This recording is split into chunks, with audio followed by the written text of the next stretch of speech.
नमस्कार, मैं हूं अनुपम शर्मा। आप देख रहे हैं अंतर्राष्ट्रीय समाचार का खास प्रोग्राम ग्लोबल फ्रंटलाइन। दुनिया एक बार फिर उथल पुथल के दौर से गुजर रही है। मध्य पूर्व से लेकर दक्षिण एशिया तक सत्ता के खिलाफ सड़कों पर उतरी भीड़, सीमाओं पर बढ़ता तनाव, वैश्विक व्यापार पर टैरिफ की मार और बदलती विश्व व्यवस्था के बीच हर फैसला अब सिर्फ एक देश का नहीं, पूरी दुनिया का भविष्य तय कर रहा है। ईरान में जारी विरोध प्रदर्शनों ने शासन की नींव हिला दी है, तो वहीं अमेरिका ने टैरिफ को लेकर हथियार बनाकर दबाव और तेज किया है। नेपाल की राजनीति अंदरूनी कला से जूझ रही है और बांग्लादेश में अल्पसंख्यकों की सुरक्षा पर गंभीर सवाल खड़े हैं।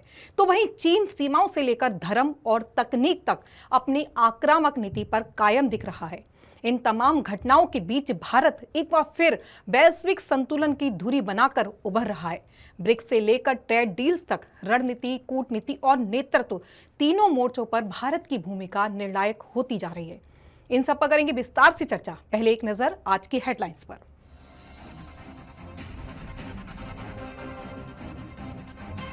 ईरान में जारी विरोध प्रदर्शनों के बीच हालात लगातार बिगड़ते जा रहे हैं। देश में कई शहरों में लोग सरकार के खिलाफ सड़कों पर उतर आए। अमेरिका दौरे पर पहुंचे केंद्रीय मंत्री अश्विनी वैष्णव ने वॉशिंगटन डीसी में आयोजित क्रिटिकल मिनरल्स को लेकर हुई अहम बैठक में आंतरिक कलह के बीच नेपाली कांग्रेस का विशेष अधिवेशन शुरू, पार्टी टूटने की अटकलें तेज। ट्रंप बोले ईरान से व्यापार किया तो 25% टैरिफ लगाएंगे, नियम तत्काल लागू। इसमें भारत की भी शामिल। ईरानी करेंसी भी वैल्यू लगभग 0 हुई। ट्रंप के बाद कौन संभालेगा अमेरिका? पहले उपराष्ट्रपति वेंस आगे थे और अब वेनेजुला पर हमले के बाद विदेश मंत्री रूबियो का रुतबा बढ़ा।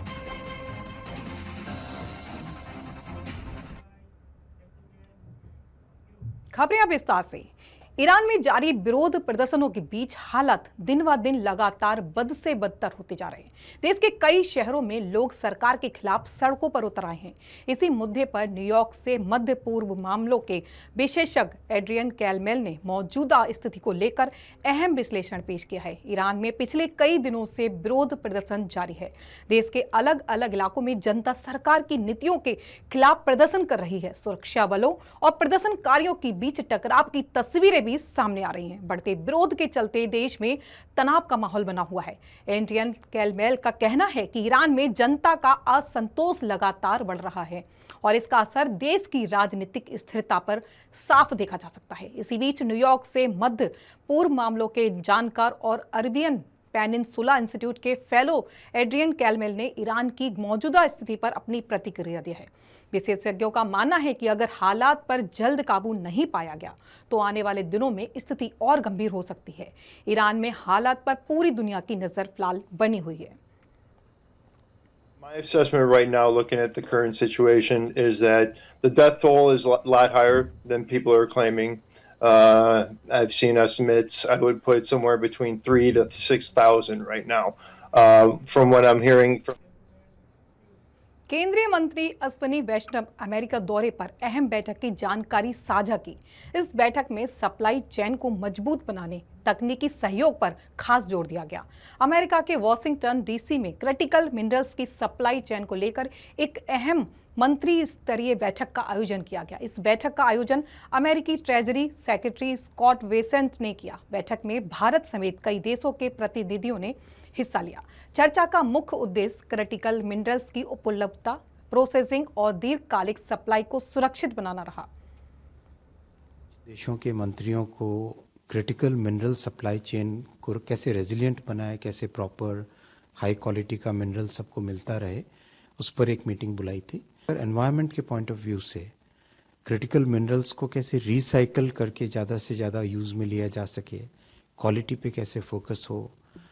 बहुत सारे रिसर्च और डेवलपमेंट कई देशों में हो रहे हैं, तो एक साथ शेयर करके सब नॉलेज कैसे इम्प्रूव हो। बहुत पॉजिटिव मीटिंग थी और फोकस ये था कि ये जो मिनरल्स हैं, जैसे परमानेंट मैग्नेट्स हैं कार बनाने के लिए, किसी भी आज के मैन्युफैक्चरिंग में इसकी बहुत ज़रूरत होती है, तो उन सब की अच्छी क्वालिटी का मिनरल ठीक टाइम पे सबको मिलता रहे।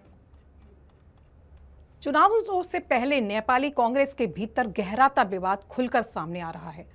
काठमांडू में पार्टी का दूसरा विशेष महासम्मेलन शुरू हुआ, जिसे लेकर पार्टी में सुधार या संभावित विभाजन की अटकलें तेज हो गई हैं। नेपाल की राजधानी काठमांडू में नेपाली कांग्रेस का दूसरा विशेष आम सम्मेलन शुरू हो गया है। 2 दिवसीय इस अधिवेशन की शुरुआत रविवार दोपहर को हुई। सम्मेलन में पार्टी के महासचिव गगन कुमार थापा और विश्व प्रकाश शर्मा की सक्रिय भूमिका देखने को मिली। हालांकि कार्यवाहक पार्टी अध्यक्ष और कई वरिष्ठ नेता उद्घाटन समारोह में अनुपस्थित रहे। उन्होंने पार्टी नेतृत्व के खिलाफ विरोध दर्ज करते हुए इस कार्यक्रम का बहिष्कार किया। देश भर से सैकड़ों प्रतिनिधि और कार्यकर्ता इस अधिवेशन में शामिल होने काठमांडू पहुंचे हैं। पार्टी कार्यकर्ताओं के बीच पीढ़ीगत बदलाव को लेकर उम्मीद भी है, तो पार्टी टूटने की आशंका को लेकर भी डर बना हुआ है। हालांकि महासचिवों ने साफ कहा है, इस अधिवेशन का मकसद पार्टी को सही दिशा में वापस लाना है, न कि उसका विभाजन करना है। नेपाल में राजनीतिक हालात पहले से ही अस्थिर बने हुए हैं। 9 सितंबर को हिंसा भड़क उठी थी, जिसमें कम से कम 76 लोगों की मौके पर ही मौत हुई थी। इस दौरान सार्वजनिक और निजी संपत्तियों को भारी नुकसान पहुंचाया गया। हिंसा के बाद तत्कालीन गृह मंत्री रमेश लेखक को इस्तीफा देना पड़ा, जबकि प्रधानमंत्री केपी शर्मा ओली ने पद छोड़ने से इनकार कर दिया था। 12 सितंबर को सुशीला कार्की को अंतरिम प्रधानमंत्री नियुक्त किया गया। उन्होंने संसद भंग करने और 5 मार्च 2026 को आम चुनाव कराने की सिफारिश की। ऐसे में नेपाली कांग्रेस का यह विशेष अधिवेशन आगामी चुनावों से पहले बेहद अहम माना जा रहा है। अब देखना होगा कि यह सम्मेलन नेपाली कांग्रेस को एकजुट करने में सफल होता है या पार्टी की अंदरूनी कलह और गहराती है।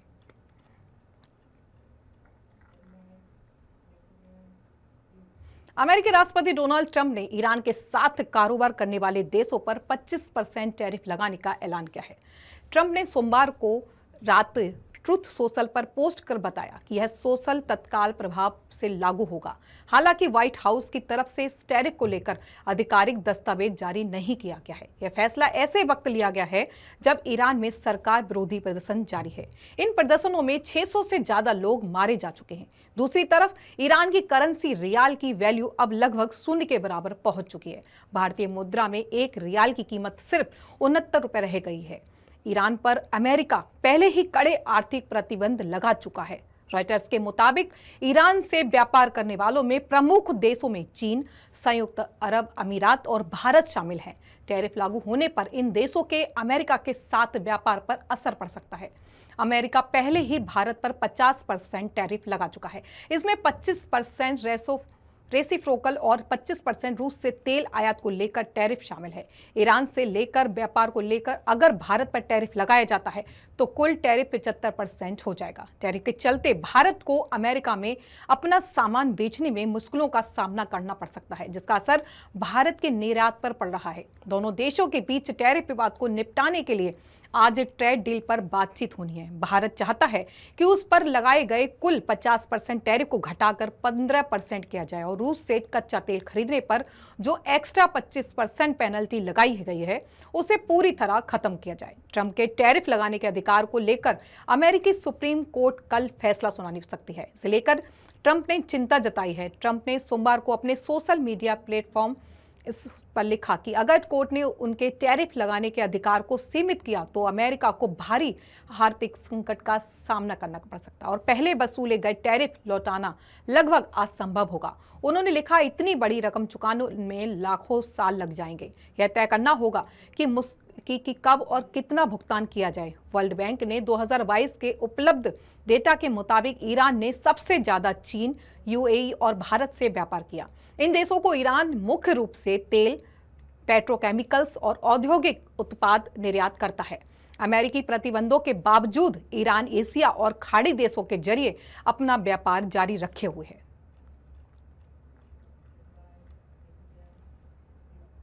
ट्रंप के बाद कौन संभालेगा अमेरिका? पहले उपराष्ट्रपति वेंस आगे थे, अब वेनेजुएला हमले के बाद विदेश मंत्री रूबियो का रुतबा बढ़ रहा है। अमेरिका के विदेश मंत्री मार्को रूबियो के अगले अमेरिकी राष्ट्रपति बनने की संभावनाएं अचानक काफी बढ़ गई हैं। ब्रिटिश अखबार द इंडिपेंडेंट की रिपोर्ट के मुताबिक इसकी वजह वेनेजुएला पर की गई अमेरिकी कार्रवाई है। अमेरिकी सेना ने 3 जनवरी की रात वेनेजुएला पर हमला किया और राष्ट्रपति निकोलस मादुरो और उनकी पत्नी को अगवा कर लिया। यह मिलिट्री एक्शन अमेरिकी राष्ट्रपति डोनाल्ड ट्रंप की मंजूरी से हुआ। अमेरिकी मीडिया हाउस पॉलिटिको के मुताबिक ट्रंप ने वेनेजुला की जिम्मेदारी पूरी तरह मार्को रूबियो को सौंप दी है। इस पूरे ऑपरेशन में रूबियो की अहम भूमिका के बाद उनकी अगले अमेरिकी राष्ट्रपति बनने की संभावना तेजी से बढ़ रही है। डोनाल्ड ट्रंप 2 बार अमेरिकी राष्ट्रपति बन चुके हैं। अमेरिकी संविधान के मुताबिक कोई भी व्यक्ति 2 बार से ज्यादा राष्ट्रपति नहीं बन सकता। ऐसे में माना जा रहा है कि 2028 में होने वाले राष्ट्रपति चुनाव के लिए मार्को रूबियो सबसे मजबूत विकल्प के तौर पर दिख रहे हैं। वेनेजुला ऑपरेशन के तुरंत बाद ट्रंप ने रूबियो को कार्यवाहक राष्ट्रीय सुरक्षा सलाहकार NSA की जिम्मेदारी सौंप दी। 1973 में हेनरी किसिंजर को विदेश मंत्री और NSA बनाए जाने के बाद यह पहली बार हुआ है जब किसी को यह दोहरी जिम्मेदारी दी गई है। पॉलिटिको लिखता है कि विदेश मंत्री रूबियो ट्रंप प्रशासन में वेनेजुला से जुड़े सबसे अहम व्यक्ति बनकर उभरे हैं। जब ट्रंप ने कहा हम इस देश को चलाने जा रहे हैं तो वे उनके ठीक पीछे खड़े थे। इसके बाद रूबियो ने रविवार के तमाम न्यूज शोज में आकर उस ऑपरेशन को समझाया जिसमें वेनेजुला के नेता निकोलस मादुरो को पकड़ा गया था। फिर अगले दिनों में उन्होंने कांग्रेस को दी गई ब्रीफिंग में भी इस कार्रवाई का बचाव किया। अब सोशल मीडिया पर रूबियो के फोटोशॉप किए हुए मीम्स घूम रहे हैं जिनमें उन्हें वेनेजुला के राष्ट्रपति जैसी पोशाक में दिखाया गया है। 2024 में ट्रंप ने रूबियो को उपराष्ट्रपति पद के लिए शॉर्ट लिस्ट किया था लेकिन उन्हें विदेश मंत्री बनाया गया। अब रूबियो वेनेजुला ऑपरेशन का चेहरा बन चुके हैं, लेकिन चौंकाने वाली बात यह है कि उपराष्ट्रपति JD वेंस इस ऑपरेशन से काफी दूर दिख रहे हैं। वेनेजुला पर सफल ऑपरेशन के बाद ट्रंप ने 4 जनवरी की रात फ्लोरिडा में अपने निजी आवास मार-ए-लागो से जनता को संबोधित किया था।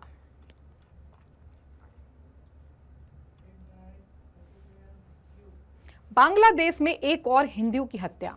28 साल के बाद 28 साल के ऑटो ड्राइवर को घर लौटते वक्त चाकू से मार दिया गया।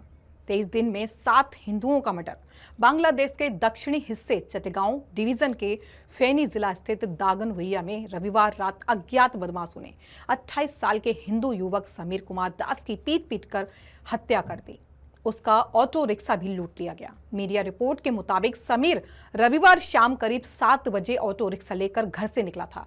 देर रात जब वह नहीं लौटा तो परिजन ने उसकी तलाश शुरू की। रात करीब 2 बजे जगतपुर गांव के एक खेत में स्थानीय लोगों को उसका शव मिला। दागन भुइया थाने के एक पुलिस अधिकारी के अनुसार समीर की हत्या में देसी हथियारों का इस्तेमाल किया गया। प्राथमिक जांच में लग रहा था कि हत्या पहले से प्लानिंग के तहत की गई है। जांच जारी है। अभी तक किसी की गिरफ्तारी फिलहाल नहीं हो पाई है। बांग्लादेश में 23 दिनों के दौरान हिंदू की हत्या की ये 7वीं घटना है। इससे पहले 5 जनवरी को बांग्लादेश के नरसिंदी जिले में एक हिंदू दुकानदार की धारदार हथियार से हत्या कर दी गई थी। मृतक 40 साल का शरद चक्रवर्ती मणि था। वहीं एक तरफ बांग्लादेश में जेल में बंद एक हिंदू सिंगर की पर्याप्त इलाज न मिलने से मौत हो गई। मृतक की पहचान प्रलोय चाकी के रूप में हुई है। परिवार ने आरोप लगाया है कि जेल में रहते हुए उन्हें समय पर और पर्याप्त इलाज नहीं मिला। चाकी ने रविवार रात 11 जनवरी को करीब 9 बजे राजशाही मेडिकल कॉलेज में दम तोड़ दिया। यह पावना जिला जेल में बंद थे और शुक्रवार को तबीयत बिगड़ने के बाद अस्पताल में भर्ती कराया गया था। जेल प्रशासन के मुताबिक शुक्रवार सुबह प्रलोय चाकी को दिल का दौरा पड़ा। इसके बाद उन्हें पहले पावना जनरल अस्पताल ले जाया गया और बाद में बेहतर इलाज के लिए राजशाही मेडिकल कॉलेज अस्पताल में रेफर किया गया, जहां रविवार रात उनकी मौके पर मौत हो गई। पावना जिला जेल के सुपरिटेंडेंट मोहम्मद ओमर फारूक ने बताया कि प्रलोय चाकी पहले से ही डायबिटीज समेत कई बीमारियों से पीड़ित थे। उनके मुताबिक तबीयत बिगड़ते ही इलाज की प्रक्रिया शुरू कर दी गई और किसी की देरी नहीं की गई। मृतक के बेटे और म्यूजिक डायरेक्टर सानी चाकी ने जेल प्रशासन के दावों को सिरे से खारिज किया। उनका कहना है कि उनके पिता को डायबिटीज, हाई ब्लड प्रेशर, हृदय रोग और आंखों की गंभीर समस्या थी। इसके बावजूद भी जेल में ठीक से इलाज उनका नहीं कराया गया। सानी चाकी का आरोप है कि जब उनके पिता को पावना जनरल अस्पताल ले जाएगा तब वहां हृदय रोग से जुड़े इलाज की सुविधा ही नहीं थी। इसके बावजूद उन्हें वहीं रखा गया, फिर वापस जेल भेजा गया और बाद में राजशाही ले जाया गया, जिससे उनकी हालत और ज्यादा बिगड़ गई और उनकी मृत्यु हो गई।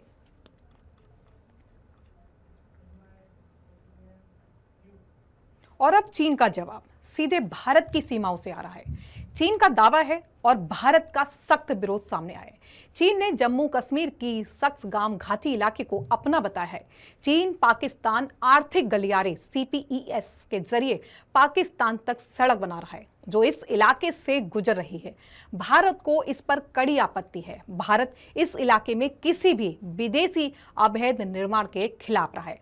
भारत ने 9 जनवरी को भी इस इलाके में चीन के कंट्रोल को अवैध कब्जा बताया था। भारत ने कहा था, हम CPEC प्रोजेक्ट को मान्यता नहीं देते हैं। विदेश मंत्रालय की 9 जनवरी को प्रेस कॉन्फ्रेंस विदेश मंत्रालय के प्रवक्ता रणधीर जायसवाल से पूछा गया कि CPEC के तहत चीन POK की सक्सगाम घाटी में इंफ्रास्ट्रक्चर तैयार कर रहा है। इस पर आपका क्या कहना है?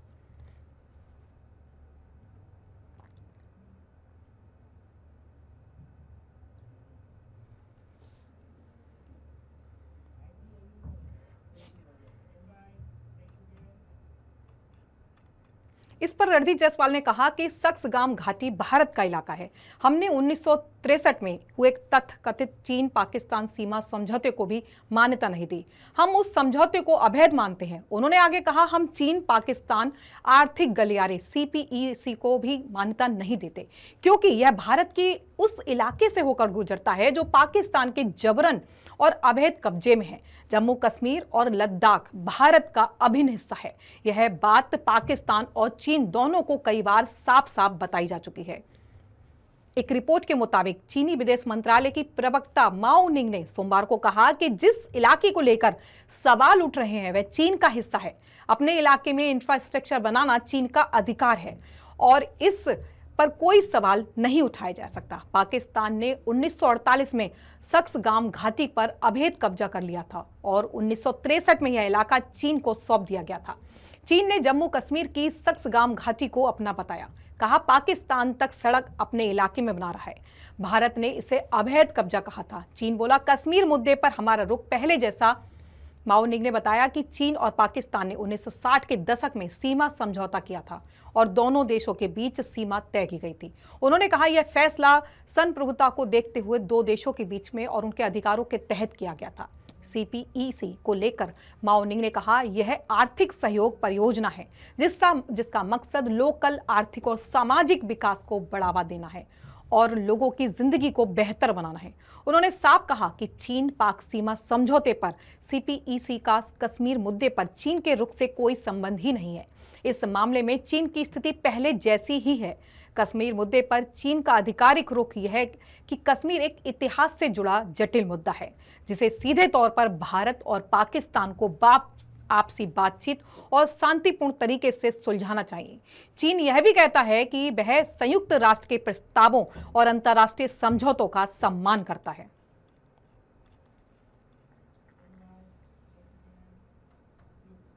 अमेरिकी राजदूत बोले, भारत से जरूरी कोई देश नहीं, कल ट्रेड डील पर बात होगी।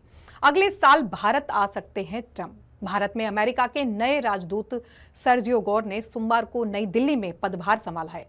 उन्होंने कहा, अमेरिका के लिए भारत से ज्यादा कोई और महत्वपूर्ण देश नहीं है। उन्होंने ट्रेड डील को लेकर कहा, कल यानी मंगलवार को दोनों देशों के अधिकारियों के बीच इसे लेकर फोन पर बात होने वाली है। अमेरिकी राजदूत राष्ट्रपति ट्रंप और प्रधानमंत्री मोदी की दोस्ती को असली बताया। उन्होंने कहा कि सच्चे दोस्त असहमत हो सकते हैं लेकिन अंत में हमेशा अपने मतभेदों को सुलझा लेते हैं। गौर ने उम्मीद जताई है कि अमेरिकी राष्ट्रपति डोनाल्ड ट्रंप अगले साल में भारत का दौरा कर सकते हैं। अपने पहले संबोधन की शुरुआत गौर ने नमस्ते के साथ की और कहा कि भारत में अमेरिकी राजदूत होना उसके लिए गर्व की बात है। उन्होंने भारत को एक साधारण राष्ट्र बताया, यहाँ काम करने को सम्मान की बात कहा। गौर ने कहा, अमेरिकी राजदूत ने कहा कि कई लोग उनसे ट्रेड डील पर अपडेट पूछ रहे थे। उन्होंने साफ किया कि दोनों पक्ष लगातार संपर्क में हैं और बातचीत आगे बढ़ रही है। भारत दुनिया का सबसे बड़ा देश है, इसलिए यह प्रक्रिया आसान नहीं है, लेकिन दोनों देश इसे पूरा करने के लिए कोशिश कर रहे हैं। गौर ने कहा कि ट्रेड भारत अमेरिका रिश्तों का अहम हिस्सा है, लेकिन सहयोग केवल व्यापार तक सीमित नहीं है। दोनों देश सुरक्षा, काउंटर टेररिज्म, ऊर्जा, टेक्नोलॉजी, शिक्षा और स्वास्थ्य जैसे महत्वपूर्ण क्षेत्रों में भी मिलकर काम कर सकते हैं।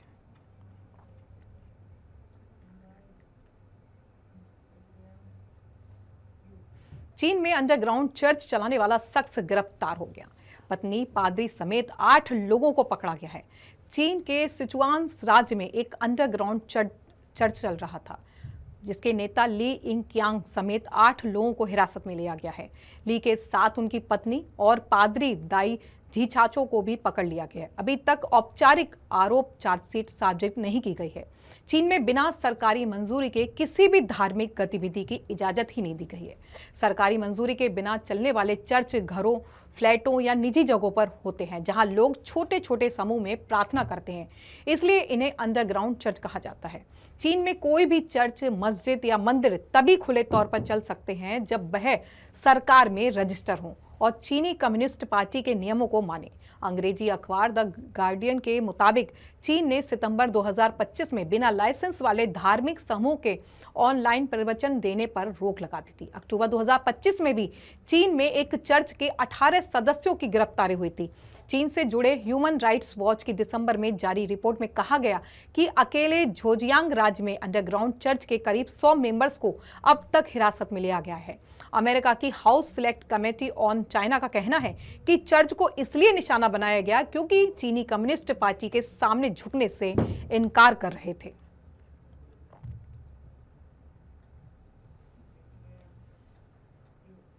आज भारत की वैश्विक भूमिका एक बार फिर सुर्खियों में है। ब्रिक्स की अध्यक्षता के साथ ही आज भारत संगठन का नया लोगो लॉन्च करने जा रहा है, लेकिन यह सिर्फ एक औपचारिक कार्यक्रम नहीं है, बल्कि बदलती वैश्विक आर्थिक व्यवस्था का बड़ा संकेत है।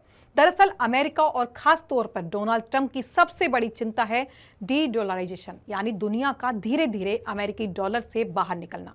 ब्रिक्स, जिसकी वैश्विक अर्थव्यवस्था में करीब 40% हिस्सेदारी है, उसने अपनी साझा करेंसी लॉन्च करने की बात कहकर इस प्रक्रिया को तेज कर दिया है। अमेरिकी डॉलर की ताकत पेट्रो डॉलर सिस्टम से आती है, जो गल्फ देशों के साथ किए गए विशेष समझौतों पर आधारित है। लेकिन अब दुनिया आर्थिक प्रतिबंधों, टैरिफ की धमकियों और दबाव की राजनीति से ऊब चुकी है। कई देश चाहते हैं कि वैश्विक व्यापार डॉलर के बजाय वैकल्पिक मुद्राओं में हो। यही वजह है कि ब्रिक्स की पहल को अमेरिका के लिए सीधी चुनौती माना जा रहा है और इस पूरी कवायद में भारत की भूमिका सबसे अहम बनकर उभर रही है। ब्रिक्स की अध्यक्षता कर रहा भारत एक बार फिर बहुध्रुवीय विश्व व्यवस्था का नेतृत्व कर रहा दिखाई दे रहा है। रास्ता आसान नहीं है क्योंकि चुनौतियां बड़ी होंगी, लेकिन भारत ने हमेशा दुनिया को नई दिशा दिखाई है और इस बार भी वैश्विक आर्थिक बदलाव की अगुवाई करता नजर आ रहा है।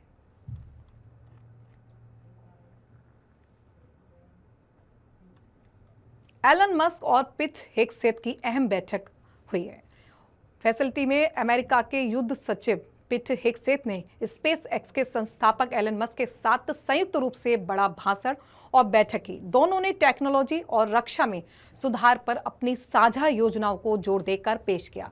पीट हेग्सेथ, जो अपनी अरेजल ऑफ फ्रीडम यात्रा पर हैं, आज स्पेस एक्स के कर्मचारियों को संबोधित करने स्पेस एक्स के स्ट्रेब्रेस केंद्र पहुंचे, जहां एलन मस्क ने उन्हें मंच पर प्रस्तुत किया। इस दौरान दोनों ने मिलकर अमेरिकी रक्षा विभाग में टेक्नोलॉजी के प्रयोग और नवाचार को तेज करने का संकल्प व्यक्त किया।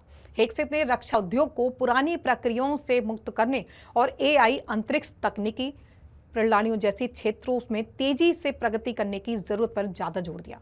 उन्होंने पेंटागन की नीतियों में बदलाव की घोषणा करते हुए कहा कि अमेरिकी सेना को तकनीकी रूप से सर्वोच्च बनाने के लिए स्पेस एक्स जैसे तेज अभिनव मॉडल अपनाए जाने चाहिए। इस दौरान एलन मस्क ने भी समर्थन जताया और नई तकनीकों को युद्ध विभाग में शामिल करने के लिए अपना प्रस्ताव रखा। हेग्सेथ की यह यात्रा आर्सेनल ऑफ फ्रीडम नामक अभियान का हिस्सा है, जिसका उद्देश्य अमेरिका के रक्षा निर्माण क्षेत्र को मजबूत करना है और सरकारी विभागों में नवाचार व उत्पादन क्षमता को बढ़ावा देना है।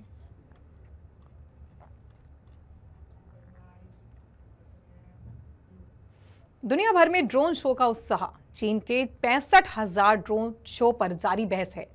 सोशल मीडिया और ऑनलाइन वीडियो प्लेटफॉर्म पर वायरल एक भव्य ड्रोन लाइट शो का दावा सामने आया, जिसमें कहा गया है कि 65,000 ड्रोन ने आसमान में एक साथ रोशनियों और आकृतियों का प्रदर्शन किया। इस वीडियो को गिनीज वर्ल्ड रिकॉर्ड से जोड़ा गया और कई उपयोगकर्ताओं ने इसे 2026 के प्रदर्शन के रूप में प्रचारित किया। एक यूट्यूब वीडियो में दिखाया गया है कि संघाई के प्रसिद्ध वंड पुंडांग के स्काई लाइन के ऊपर हजारों ड्रोन रात के आकाश को रोशन कर रहे हैं। ड्रैगन और अन्य आकृतियां बन रही हैं। इसे रिकॉर्ड ब्रेकिंग टेक्नोलॉजी शो बताया गया है।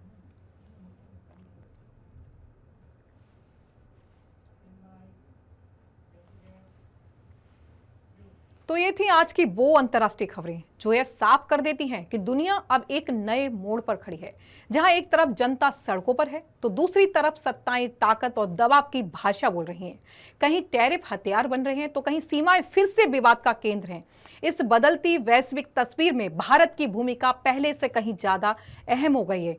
एक ऐसे देश के रूप में जो टकराव नहीं, संतुलन की बात करता है, जो दबाव में नहीं झुकता लेकिन संवाद का रास्ता खुला रखता है।